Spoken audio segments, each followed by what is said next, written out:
Olá,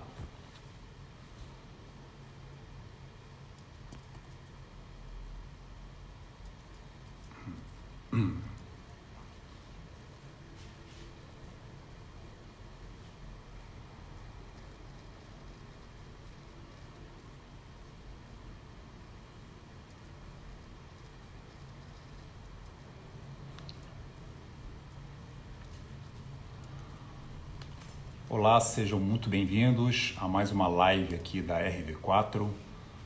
Todos me escutam bem? Se sim, dá um sinal de joinha aí.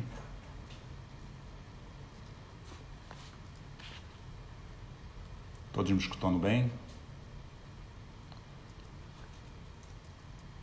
Vamos dar só mais uns minutinhos aqui e a gente já entra.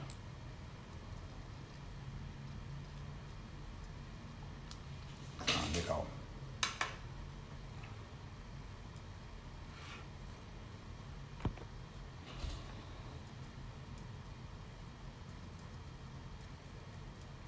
Bom, gente, vamos lá.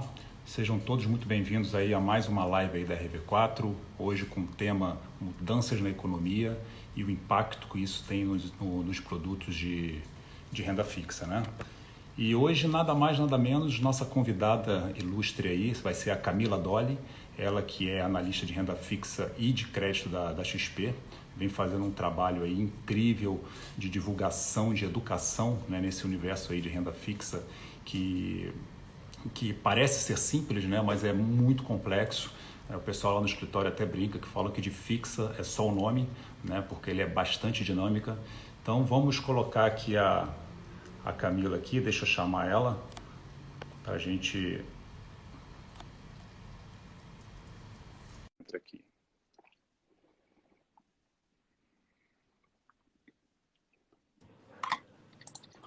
Olá, Olá, tudo Camila, bem? tudo bem e você? Tudo ótimo. Maravilha. Bom, primeiramente, seja super bem-vinda aí.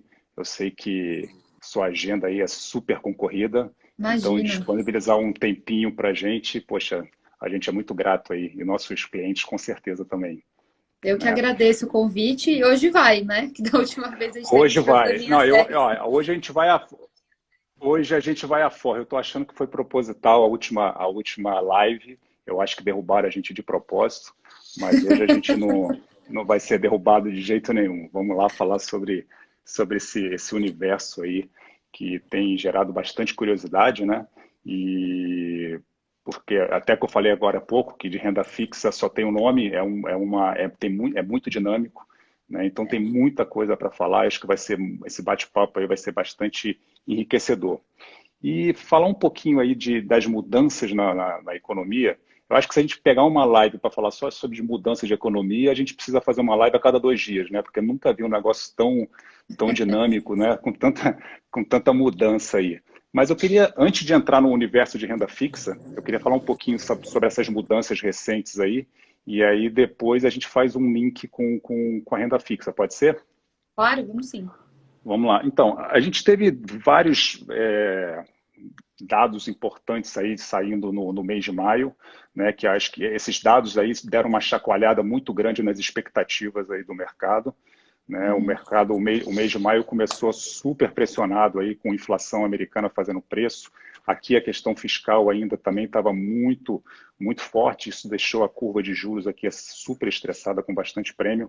Inclusive, só um parênteses aqui, para mim, curva de juros com prêmio é sinal de oportunidade, né? Principalmente para quem busca na renda fixa boas rentabilidades e não só aquele porto seguro, né? Mas aí o mês de maio entra no final dele com grandes notícias, né? Notícias muito boas aí para o Brasil. Veio o número de arrecadação aí bem acima do esperado, veio o PIB também, assim, no primeiro tri, bem acima, Uhum. e isso fez com que a curva de juros perdesse um pouco de inclinação, aquele pânico em relação ao fiscal também saiu um pouco do radar, e o mercado entrou numa onda de otimismo aí, uma onda de bom humor, que, assim, impressionante. E aí eu queria saber de você o seguinte, você acha que esse bom humor veio para ficar até o final do ano? Você acha que é passageiro? Como é que está a leitura, a sua leitura, a leitura aí da XP em relação a isso?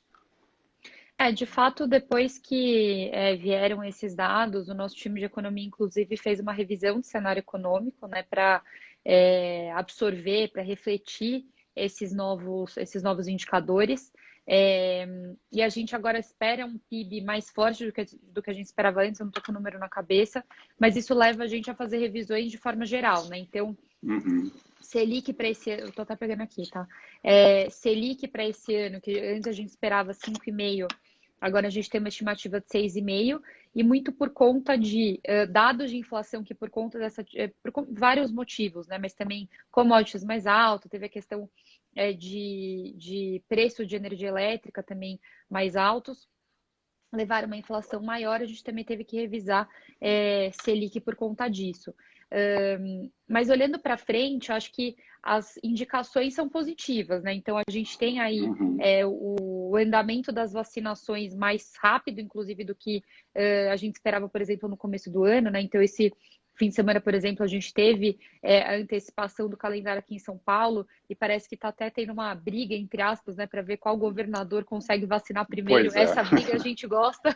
É, Então, isso é muito positivo, né? Porque quanto mais rapidamente a gente conseguir vacinar a população, mais rapidamente também a gente consegue retomar uma atividade mais forte e de forma sustentável, né? Porque não adianta também ficar indo, bom, vamos lá, a gente acelera para tudo, acelera para tudo. Agora a gente consegue ter uma visibilidade melhor de uma atividade que consegue retomar de fato, né? Que eu falei aqui do PIB, a gente está agora com 5,2 para esse ano. É um crescimento forte. Claro que vem de um número baixo do ano passado, mas mesmo assim a gente tem aí uma expectativa forte. Antes era 4,1, tá? Então, com esses dados aí que a gente teve de primeiro trimestre, a gente teve essa revisão.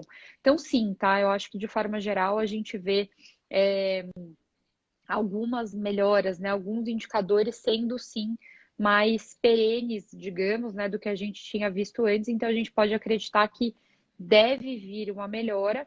Claro que tem volatilidade no meio do caminho, né? A gente tem ali Uhum, uhum. reflexos dos rendimentos das Treasuries nos Estados Unidos, etc. Mas, pensando assim num prazo um pouco mais longo, a gente vê sim uma melhora. Ah, bacana. E você falou de inflação também, né? Entrando um pouco nesse quesito aí de inflação, veio inflação brasileira aqui na semana passada, o IPCA saindo 0,83 no mês de maio. Isso aí já está, o mercado já está precificando aí para o final do ano anualizado aí 6,2. No início o pessoal Uhum. falava que, bom, isso aí é inflação de custo em função da pandemia, que isso aí não vai fazer muito preço, é temporário, e até porque, sei lá, a inflação de serviço ainda está comportado e tal, mas aí vê essas mudanças aí no final de semana. A gente dorme na sexta-feira achando que o cupom amanhã vai vir 0,75 e ninguém muda, e de repente, antecipação de vacina, o Guedes falando de prorrogação do De auxílio auxílio. emergencial, né? Pesquisa Focus, eu estou achando que, Camila, Eu tô te oi, vendo. tá me vendo? Tô. E aí pesquisa Focus já falando de inflação um pouco mais alta para o ano que vem. Qual é a sua leitura? Você acha que vai ficar aí em 0,75 amanhã? Já tem bastante chance de vir alguma coisa mais expressiva? E eu já aproveito assim para falar, também para perguntar. A gente sabe que economia é aquele dilema do cobertor curto, né? De repente você mexe muito nos juros de um lado para segurar alguma coisa e compromete crescimento do outro lado. Como é que você...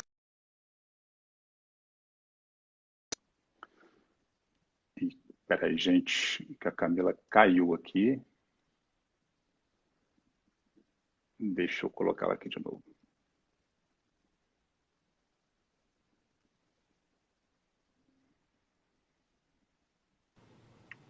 Oi, Voltei. oi. Desculpa. Voltou. Não, Tirei sem do, problema. tirei do Wi-Fi. Vamos lá. Perdi a Não, sua pergunta. não, eu estava falando aí de inflação, né? Eu acho que você pegou até a hora que eu estava falando que a gente dorme na sexta-feira esperando a reunião do cupom amanhã com 0,75 e de repente vieram novos números aí durante o final de semana, antecipação aí de vacina, veio o Guedes Uhum. falando de prorrogar o auxílio emergencial, pesquisa Focus já fala de inflação um pouco mais pressionada para o ano que vem. Isso aí já é o suficiente para a gente esperar alguma coisa acima desse 0,75 já para amanhã? Qual é a sua visão? O que o mercado, você acha que o mercado está esperando? Então, a nossa visão XP, bom, aqui parou até de funcionar, porque eu tirei Bluetooth, tirei Wi-Fi, tirei tudo. A nossa visão da XP ainda é que amanhã vem os 75 bips, dado a indicação que teve na última reunião do Copom no começo de maio, e o nosso cenário que a gente vê. Inclusive, a gente soltou um relatório ontem, né, falando do que a gente espera aqui, que é o pré-Copom, o radar renda fixa pré-Copom, falando o que a gente espera para a decisão e para o dia seguinte. Então, a gente traz 2 cenários que a gente vê como os mais prováveis para amanhã, sendo que os dois são na linha de 75 bips, mas o que muda entre os dois é qual que vai ser o tom do Copom, né? Então, no cenário base, a gente acredita que vem 75, indo Selic para 4,25, mas com um Banco Central mais hawkish. Ou seja, ele tirando aquela indicação de ajuste parcial da Selic para esse ano, então abre caminho para ajustes maiores nas próximas reuniões. Então, estaria alinhado aqui com a visão dos nossos economistas de uma Selic terminal de 6,5. O cenário alternativo seria o Copom, né, o Banco Central mantendo ali a indicação de ajuste apenas parcial para esse ano. Então, a partir da próxima reunião, seria ali por volta de meio, né, 50 bips por reunião. A gente acha menos improvável. Inclusive, foi o que você comentou, desde ontem a gente já tem visto o mercado precificando mais essa alta um pouco maior para amanhã. Então, ontem, quando eu fiz o relatório no começo da manhã, tinha acho que 18% de chance de uma alta de 100 bips. Hoje tá maior, eu não tô com o número de cabeça, mas já aumentou essa chance. Então, isso mostra que, dados esses últimos dados mais fortes, né? Inflação também forte, bandeira vermelha hoje sendo anunciada, né, com reajuste de 20% na conta de energia, que deve também pressionar novamente a inflação, o mercado começa a acreditar cada vez mais num ajuste maior de Selic, que pode vir a partir de amanhã já, ou através de uma comunicação mais forte, né, mais rígida, digamos, do Banco Central, olhando para frente. A nossa estimativa de IPCA para esse ano é de 6,2, ou seja, desacelera a partir do segundo semestre, né? Então, hoje a gente tem inflação 12 meses por volta de 8%, aí a partir do segundo semestre isso começa a diminuir. E para o ano que vem a gente espera um pouco acima da meta, mas quase ali na meta, então seria de 3,8, sendo que a meta para o ano que vem é de 3,5. Então, a visão com essa Selic de 6,5, o Banco Central deveria ser capaz de manter a inflação controlada no ano que vem. Ah, legal. E além da inflação pressionada aqui, tivemos inflação pressionada lá nos Estados Unidos, né? Eu acho que lá eles panicam mais do que aqui, né? No primeiro momento, que ninguém está acostumado com inflação lá. Aqui a inflação, né? Pois já faz parte do nosso dia a dia, né? E o curioso é que não fez muito preço lá. O mercado realmente está certo que isso aí é temporário e se reajusta para frente, né? Então, aquele temor aí de mexer na taxa de juros americana, acho que no curto prazo saiu completamente do radar, né, Camila? E eu queria até que você falasse um pouquinho o que isso pode impactar caso venha ter uma taxa de juros um pouco mais alta lá e tudo, o que pode impactar para a gente aqui no Brasil, né? Que às vezes o pessoal fala assim, pô, mexeu lá, o que impacta aqui? Né? Então seria interessante.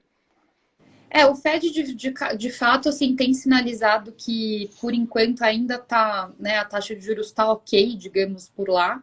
Então, realmente não teria essa necessidade de um ajuste já agora. Mas esse tem sido um dos principais pontos que a gente tem acompanhado desde o começo do ano, né? Então, esse rendimento dos títulos soberanos lá nos Estados Unidos, que tem impactado as nossas taxas aqui. Então, quando sobe lá, a gente acaba vendo uma pressãozinha aqui também. Quando cai, alivia também aqui. Isso aconteceu, inclusive, ontem que a gente viu. Então, por enquanto, né, de fato, o Fed continua aí esse tom. Amanhã também tem reunião do Fed, então acho que é um dia super importante para a gente acompanhar, tanto aqui quanto lá fora, né, o que vai acontecer. E isso com certeza vai ditar aí o tom da quinta-feira. Mas olhando para frente, assim, quando a gente tem uma elevação de juros nos Estados Unidos, né, que é um país de risco baixíssimo, sendo que a gente é um país, né, mais arriscado, se os investidores eles podem preferir levar seus recursos para um país de baixo risco, com uma taxa um pouco maior, do que manter aqui com uma taxa, assim, por mais que seja 4,25, ainda tem um prêmio de risco, né? Tem um risco Brasil relevante, né? Então, isso pode gerar aqui uma certa fuga do Brasil. Então, isso gera um certo temor para os investidores aqui também. Mas, enfim, a gente precisa acompanhar como de fato vai se dar essa decisão. E continua, né, a gente continua vendo esse efeito, essa certa volatilidade aí nos últimos dias. Mas acho que ontem e hoje o principal motor aí da movimentação da curva foi a expectativa para a Selic, para o Copom amanhã, né? De novo, a gente tem visto um aumento de apostas nos 100 bips, apesar de ainda não ser maioria, e isso gera uma abertura de curva aqui no curto prazo e um fechamento para o longo prazo. Então a gente tem visto uma perda de inclinação na curva nesses últimos dias. Ah, legal. Poxa, bacana você falar isso no final, porque eu já ia pegar esse gancho para a gente entrar agora no nosso universo aí de renda fixa, né, com o mercado já projetando uma Selic aí de 6,5, a gente vendo aí uma diminuição na inclinação de curva, né, isso significa a curva com menos prêmio, né, e ao mesmo tempo a gente viu aí um pouquinho de fechamento de spread nos produtos de crédito privado também. O que isso aí muda, o que isso impacta na hora do cliente decidir aonde alocar, né? Essa inclinação de curva, se vale a pena você entrar num pré-fixado na parte curta, na parte longa. Então, assim, só abrindo um parênteses, a gente sempre procura falar para os nossos clientes aqui na RV4 que a renda fixa não é só aquele produto de reserva de emergência, não é só aquele produto para você colocar e esquecer da vida.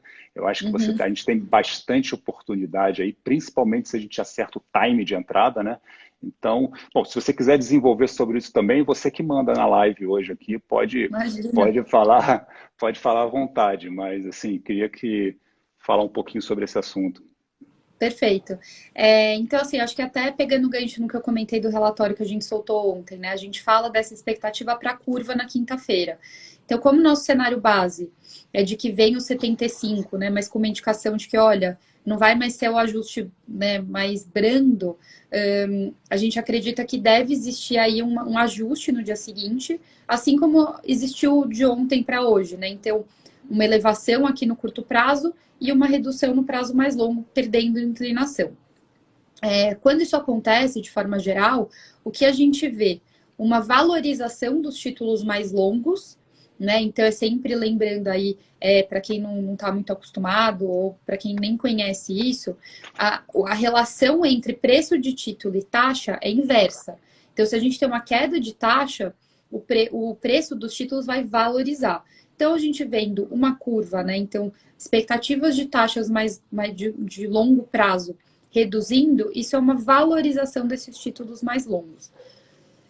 O inverso acontece também aqui para os curtos, né? Então, se a gente espera uma elevação nessas taxas, deveria desvalorizar esses títulos mais curtos, tá?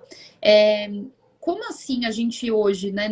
A gente vê, inclusive, um cenário menos incerto do que o ano passado, com uma expectativa de melhora, inclusive, olhando para frente, né? Com boas expectativas olhando para frente, acho que geram boas oportunidades quando a gente vê uma desvalorização, né? Então, claro, sempre de acordo com o perfil, fazendo sentido para a carteira, mas isso pode gerar boas oportunidades nesses títulos. Pensando em prazos mais longos, quando desvaloriza, se fizer sentido também para a estratégia, pode gerar oportunidade de ganho de capital. Ou seja, esse título valorizando pode fazer sentido realizar esse lucro, né? Esse ganho ali talvez colocando num título com um prêmio maior, talvez uma pessoa que precise daquele recurso nesse momento. Enfim, tudo isso é preciso ver caso a caso, né? Mas isso gera essas oportunidades. Hoje, olhando aqui o nosso relatório de ativos recomendados, né? Quando a gente fala de pré-fixado, a gente coloca ali ativos, se eu não me engano, até 2024, né? Porque mais para frente a gente continua ainda com um cenário relativamente incerto, apesar de melhor do que a gente teve antes. E a gente ainda vê a curva relativamente inflada, né? Vamos lá, por ano que vem, a gente espera a Selic 6,5. A curva está precificando 8,5. Né? Então, existe um prêmio ali acima do que a gente espera que de fato vá acontecer.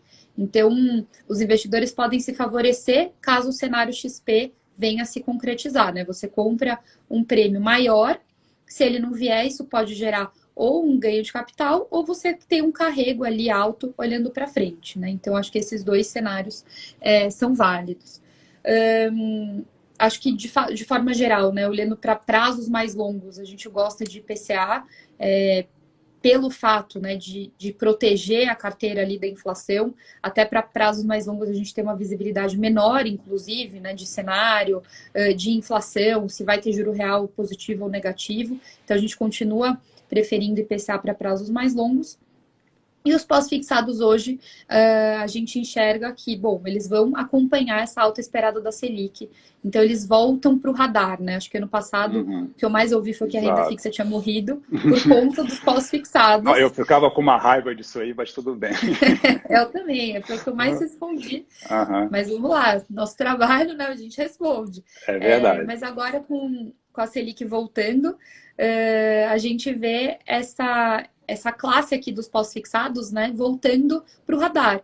Então, as pessoas falando que a renda fixa está voltando, mas normalmente é querendo dizer o pós-fixado está voltando, né? A Selic está voltando. Então, volta também aí essa oportunidade para quem quer esses ativos que no final são mais conservadores também, pode fazer sentido para bastante gente, tá? Legal. E é por isso que a renda fixa é tão dinâmica, assim, né? Você saber aonde alocar, em que momento alocar é fundamental, né? Exatamente. E aí eu queria até fazer um jogo com você. Não é um jogo, né? Mas vamos supor que eu seja um investidor que estou começando a navegar nesse universo aí de renda fixa agora. Chega um assessor da RD4, né? Me liga e começa a falar de uma oportunidade, de um produto XPTO, de crédito privado, de uma empresa no setor de agronegócio. Já me interessei, porque eu acho que o setor é um setor super promissor aí, que é uma mola aí, propulsora aí para o crescimento brasileiro. Começou a falar que a empresa tem uma saúde financeira muito boa, falou de alguns números de alavancagem, falou que uma emissão AAA e falando também que esse produto é um produto que é isento de IR, né? E fala que o produto está pagando aí IPCA mais 5. Só que o vencimento desse produto aí é 2039.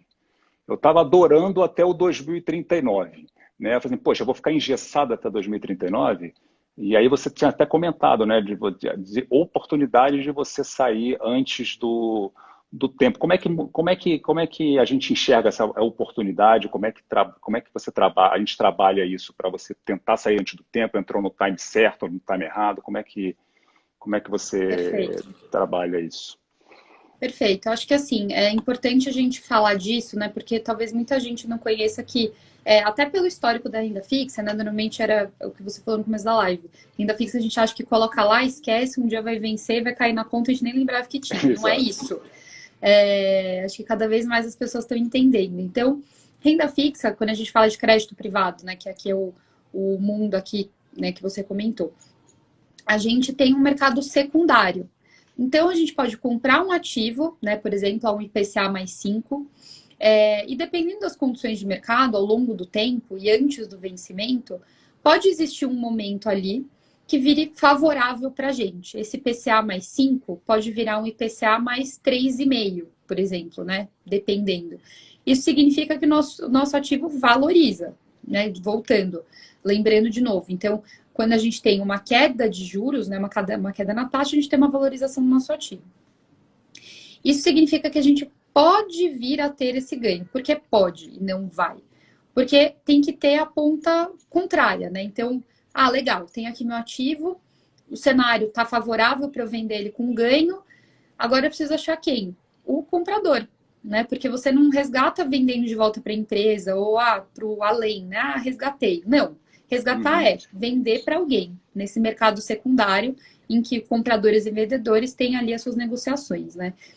Então, ativos mais líquidos, né? Então, normalmente são aqueles mais conhecidos, que têm uma oferta mais pulverizada, né? Por exemplo, que foi direcionada para investidores público geral, ou seja, está na mão de várias pessoas. Esses ativos normalmente são mais fáceis, né? Tem uma liquidez maior no mercado secundário.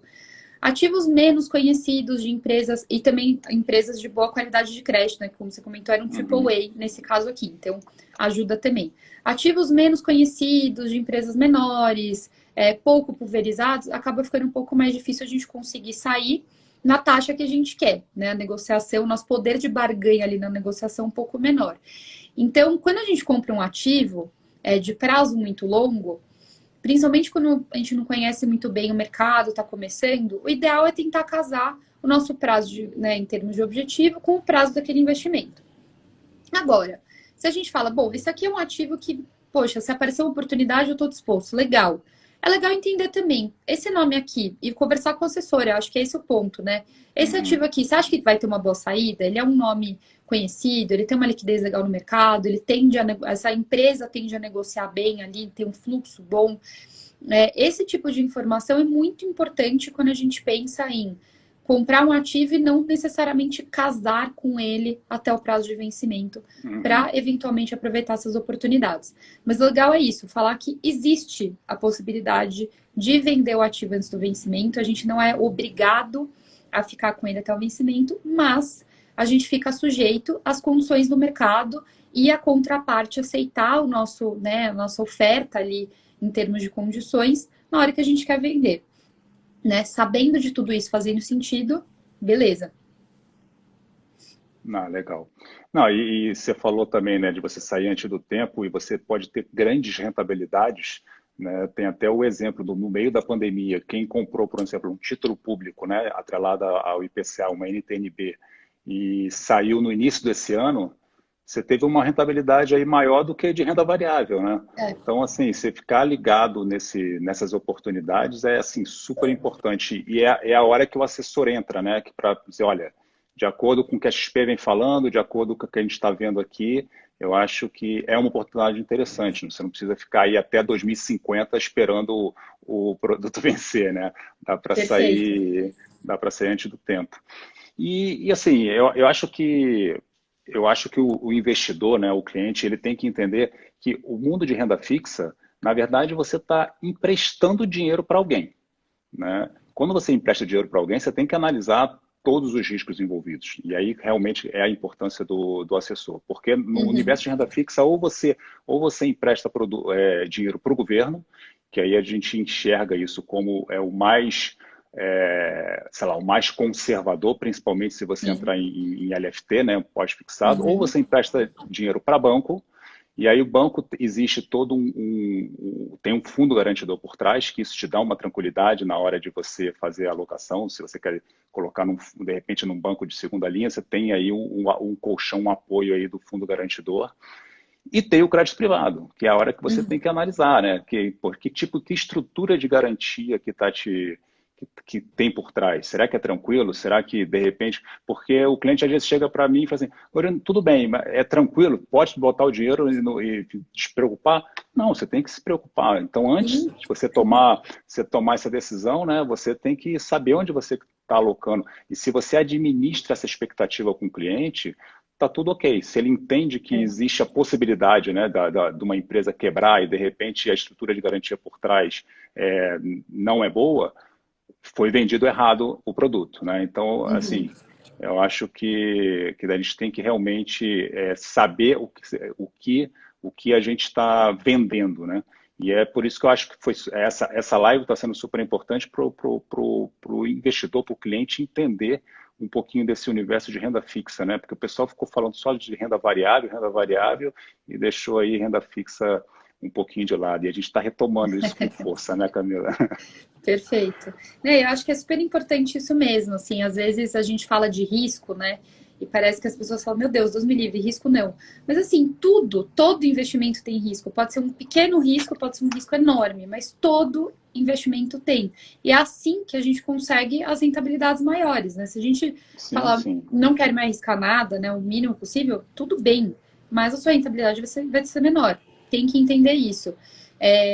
E risco não quer dizer necessariamente que vai quebrar, quer dizer que existe uma possibilidade maior do que zero, né? E é por isso que tem tantas ferramentas, né, para a gente acompanhar ao longo do tempo. A gente tem a plataforma aqui que a gente coloca notícias, a gente coloca análises, tem os assessores, tem notícia, né, na imprensa de forma geral. Tem várias formas da gente acompanhar esse crédito, né, esse nome ao longo do tempo. Rating é um super termômetro para debentures, né, que mandaram aqui, com certeza.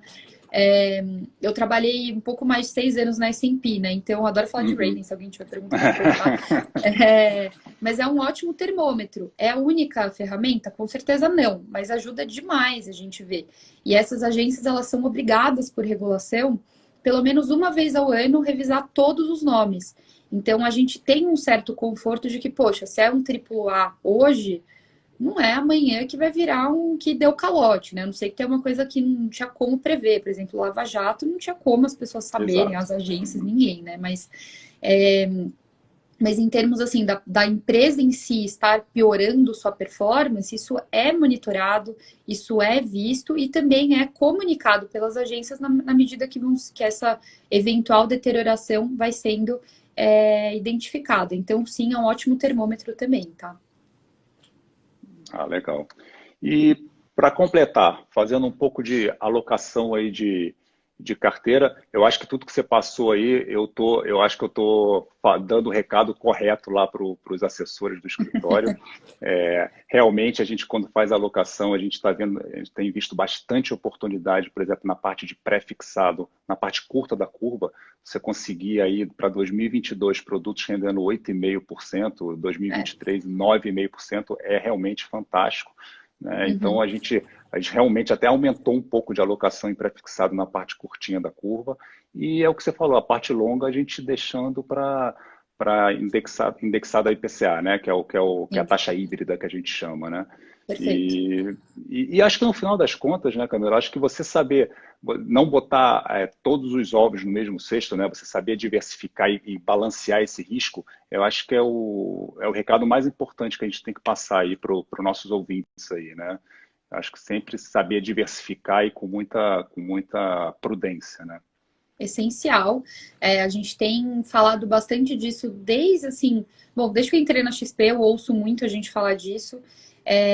E acho que em momentos difíceis, como a gente passou no ano passado, né, no começo da pandemia, fica muito claro o porquê é tão importante diversificar, né? Porque, poxa, antes da pandemia, tava todo mundo super, não, só tenho ação. Imagina eu vou colocar renda variável na minha carteira para colocar a rentabilidade para baixo, eu vou na bolsa tal. E tudo bem ter uma parcela na renda variável. Mas quando vem um choque, se você não tem uma renda fixa ali, não tem outras classes de ativo, não tem nada para amortecer esse choque. Então, e claro, né, tudo depende, o percentual depende do perfil de investidor, etc. Mas a gente tem que sempre procurar uma boa rentabilidade da carteira no longo prazo. Nesse longo prazo, vai ter ativo que vai subir, vai ter ativo que vai cair, e tudo bem. Mas essa combinação de classes de ativos é o que vai fazer com que esse ganho maior seja sustentável ao longo do tempo, né? Então, com certeza, diversificar não só dentro da renda fixa em indexadores, mas também, né, usando todas as classes que fazem sentido para o nosso perfil, é a chave para a gente conseguir essa construção de patrimônio sustentável ao longo do tempo, né? Com certeza. Bom, Camila, eu acho que a nossa conversa aqui está chegando no fim. Acho que a gente abordou todos os temas aí que estavam aí no radar, né, de mudanças aí na economia, algumas dicas interessantes aí de renda fixa. Queria agradecer mais uma vez, em nome da RV4, pela sua participação aí. Se quiser algumas considerações finais, fica super, super à vontade. E eu espero ver você em breve aí, nos próximos meses, para a gente continuar abordando esse tema. Não, com certeza, eu que agradeço. No fim não deu certo aquela live, mas hoje é um timing perfeito, pré-Copom aqui, para a gente conversar. Amanhã todo mundo tem que estar ligado como que vai ser essa decisão do Copom. A gente, inclusive, tem uma live amanhã às 7h30 da noite no YouTube da XP para comentar a decisão e o comunicado. A gente vai ter o Caio Megali para comentar, né, o nosso economista-chefe, o Ferreira também para falar ali do lado de ações. E eu para falar de renda fixa, né, sem surpresa aqui. Mas, e assim, a gente tem todos os conteúdos ali na nossa plataforma de conteúdos, que eu convido todo mundo a conhecer, conteúdos.xpi.com.br. E, de novo, agradeço muito o convite, estou sempre à disposição de vocês. Qualquer coisa é só chamar e a gente bate outro papo. Maravilha, então. Mais uma vez aí, obrigado, e vamos ver amanhã como é que vai ser, né? Perfeito. Tchau, tchau, Camila. Obrigada. Tchau, tchau. Obrigado aí. Tchau, tchau.